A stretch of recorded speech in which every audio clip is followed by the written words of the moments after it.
Good morning, everybody.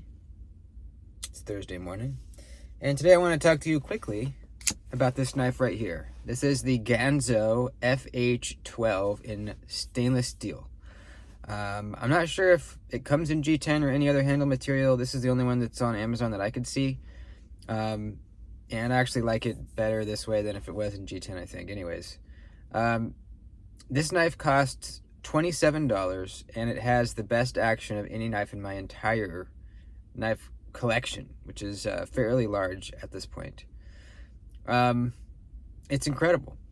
It's honestly incredible, and this is not something new. This knife's been around for a while. Other knife channels have talked about it, and almost all of them has said this is like crazy good action. I've never handled a Shirogorov, but I have heard it compared to Shirogorov level action on a $27 knife. It's just really good. I mean, not too many knives are that smooth and easily falling shut. The lockup is totally and completely solid too. So it's not like we just have a loose pivot or something. It is solid. It is absolutely solid. It's on bearings, but as you guys know, bearings don't automatically mean really good fall shut action. They just don't. For some reason, not for some reason, I know probably why, is it just has to do with the, maybe their tolerances aren't tight enough here in the pivot. Things need to be tighter and just fit together better for that to happen. It could be a lot of things. You know, I'm not a machinist, but it's something in the pivot where they don't have their measurements correct, or they need their, the space in between the parts needs to be tighter, whatever it is. Just because it has bearings does not mean it's gonna fall shut like that. It's incredible, and it really makes you think. It really makes you think. We pay up for knives with this type of action, and it's a selling point a lot of times. You know, there could be a lot of really good things about the knife, but when we hear that it has really good action like this, we think, oh, okay, yeah, that's a good thing.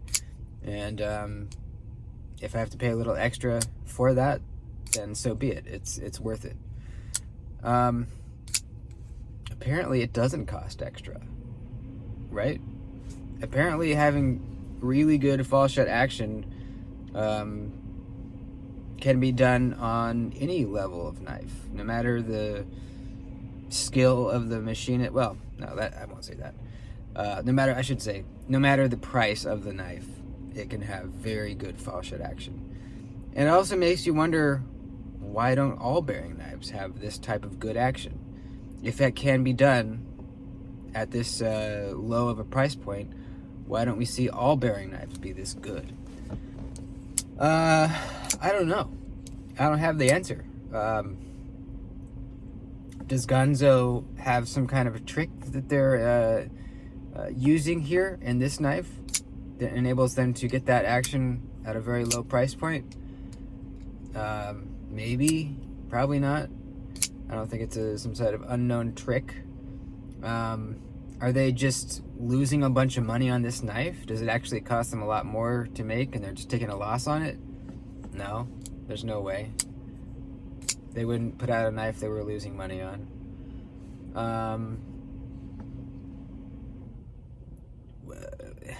There's a lot of questions. Are other knife designers, knife makers, are they just kind of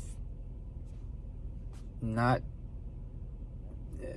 Are they not putting the action as a top priority when they make knives? You know, maybe that's kind of lower on the list for these knife makers. You know, they don't really care to put in the time or effort it takes to get action like this. But it might not even take extra time or effort, because, I mean, if Ganzo does it on a $27 knife, it must not take that much extra time or energy or skill. And if this costs $27 retail, what does it cost them to make it?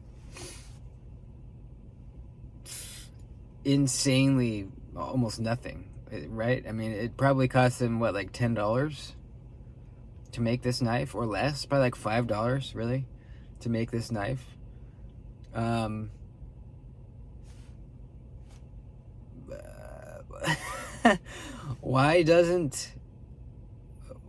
Why don't all my other knives have this type of action? Can someone tell me? I don't know the answer. Regardless, this is a knife that I think you should buy. $27, you can experience this type of action, which is really fun. It's really fun. I fidget with this knife all the time. It recently had been just kind of sitting in my case. I kind of forgot about it for a little while, and then a couple days ago I took it out again, and I had kind of forgotten, and I took it out and I was like, oh, holy shit, yeah, that's right, this is like unbelievably smooth.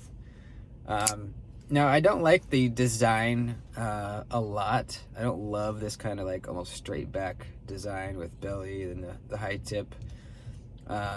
I don't really like the super boxy handle. I don't think it's a fantastic design, at least for my taste. Also, the flipper tab could be a little bit bigger. It's easy to kind of accidentally put pressure on the lock bar and then kind of slide off like that. If you make sure your fingers are off of it, it really reliably flips. But if you're kind of in a rush, sometimes you forget and you kind of slip off like that. The flipper tab could be a little bit bigger or maybe shaped differently. Really, those are that's the only real complaint that I can even think of, aside from just the overall kind of aesthetic of the knife that I'm not super fond of. Aside from that, I noticed no flaws. The blade steel is D2, which is fine with me. The clip is actually inset into the stainless steel. I think that's a G10 or some kind of plastic backspacer in there. You get the lanyard post. It's a good functioning clip, definitely. It's not a bad looking blade. I do like the nice swedge up here. I like that they kind of chamfered these edges around the where the flipper tab is to kind of give your finger a little more room in there. They chamfered those edges in there.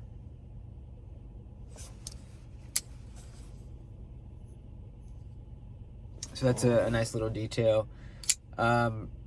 This is not the only Ganzo that is good. I own a few Ganzos, and they're all really good for the price.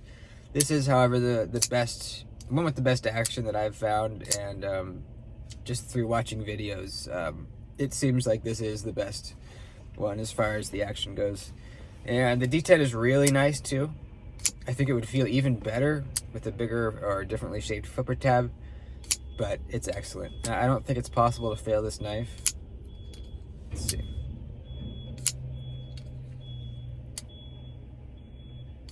No, I can't fail it. I try to go as slow as possible. No, I can't. You can either let it drop to your finger and let it fall, which is great, or if you're quick, you just do that. Which, once you get good at it, is really fun. It's almost like, doesn't seem like you should be able to do it. Like it's some kind of like double detent knife or something. Anyways, it's unbelievable. I don't understand how this knife happened, why it is so good. If you know, let me know in the comments if you have some kind of insider knowledge. I mean, even this space in here between the actual frame and the lock bar is very thin. That's hard to do. Sometimes you need like a wire EDM machine in order to get that thin of a cut right there. Usually you only see this type of really thin space in here from like higher end knives. I think like my Chavez Scapegoat has one of the more thin ones that I've ever seen. Anyways, yeah. I really recommend this. I'm going to put a link to it down below. It's $27, probably with shipping and everything. It might be like 30. Just get it. If it's not this good right when you get it, I think mine was really good out of box, but I think maybe it took a few days for it to really break in and get like insane smoothness. So keep that in mind. But I mean, everyone should experience this. It's too much fun, man. Gonzo, how did you do this? Tell me. All right, that's it. The Gonzo FH12 in stainless steel. It's a mind-bending knife. Love you guys. I'll see you in the next one.